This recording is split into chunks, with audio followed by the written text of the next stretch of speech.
সালের জুলাইয়ের বৈষম্য বিরোধী ছাত্র আন্দোলন, যে আন্দোলনের হাত ধরে পাদপ্রদীপে এসেছিলেন ঢাকা বিশ্ববিদ্যালয়ের ইংরেজি বিভাগের ছাত্র হাসনাত আব্দুল্লাহ। মাত্র 2 বছরই তিনি আজ কুমিল্লা 4 আসনের সংসদ সদস্য। কিন্তু তার এই রাজনৈতিক উত্থানের নেপথ্যে শুধুই কি সংগ্রাম, নাকি সুযোগ সন্ধানী এক স্ববিরোধী চরিত্র? কুমিল্লার এক নিম্ন আয়ের পরিবার থেকে উঠে এসে টিউশনি আর online coaching school of excellence দিয়ে শুরু করেন তিনি। ঢাকা বিশ্ববিদ্যালয়ে থাকাকালীন হাসনাত ছিলেন পরবর্তীতে নিষিদ্ধ হওয়া সংগঠন ছাত্রলীগের সক্রিয় সদস্য। যদিও পরে তার দাবি ছিল অস্তিত্ব রক্ষার স্বার্থে তিনি ছাত্রলীগ করেছিলেন, কিন্তু সমালোচকরা বলছেন যখন যেমন প্রয়োজন তেমন রূপ ধারণ করাই তার রাজনীতির মূল বৈশিষ্ট্য। মুখে সংবাদ মাধ্যমের স্বাধীনতার কথা বললেও হাসনাতের বিরুদ্ধে রয়েছে ভিন্নমত দমনের বিস্তর অভিযোগ। 2024 সালের ডিসেম্বরে ফরাসি সংবাদ সংস্থা এএফপি এবং বিবিসি বাংলার প্রতিবেদনে উঠে আসে এক চাঞ্চল্যকর তথ্য। সিটি গ্রুপ ও সময় টিভির অফিসে 15 জনের দল নিয়ে গিয়ে গণমাধ্যম কর্মীদের চাকরিচ্যুত করার চাপ দেওয়ার অভিযোগ ওঠে তার বিরুদ্ধে। এমনকি প্রতিবাদ করলে হত্যা মামলায় ফাঁসানোর হুমকির কথাও গণমাধ্যমে আসে।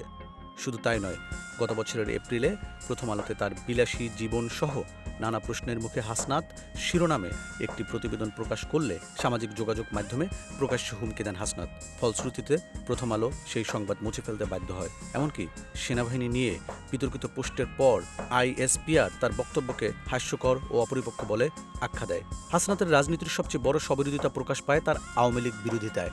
একদিকে মব তৈরি করে আওয়ামী লীগের রাজনীতি নিষিদ্ধের ডাক, অন্যদিকে নিজের নির্বাচনী এলাকায় বিএনপিকে ঠেকাতে আওয়ামী লীগের দোসরদের পুনর্বাসনের অভিযোগ উঠেছে তার বিরুদ্ধে।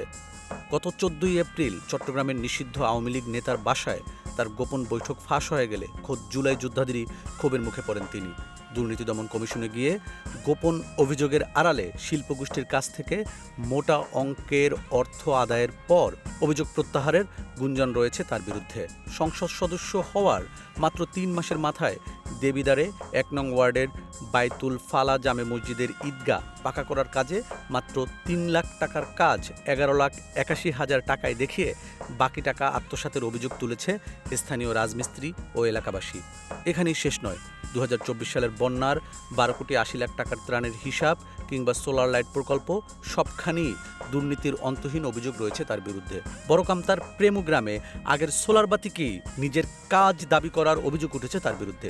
আর এসব নিয়ে কথা বললেই স্থানীয়দের কপালে জুটছে ক্যাডারদের হুমকি। সম্প্রতি কুমিল্লা জেলা পরিষদের প্রশাসক মোস্তাক মিয়া সরাসরি অভিযোগ তুলেছেন বৈষম্য বিরোধী আন্দোলনের নেতারাই বৈষম্য করছেন। মুখে গণতন্ত্র আর সুশাসনের বুলি, কিন্তু অন্তরে পেশিশক্তি আর মব কালচার। রাজনৈতিক বিশ্লেষকরা প্রশ্ন তুলছেন, রাজনীতি থেকে তাহের কিংবা জয়নাল হাজারীর মতো গডফাদাররা বিদায় নিলেও হাসনাত আব্দুল্লাহদের হাত ধরে আবার কি নতুন গডফাদার সংস্কৃতির জন্ম হচ্ছে?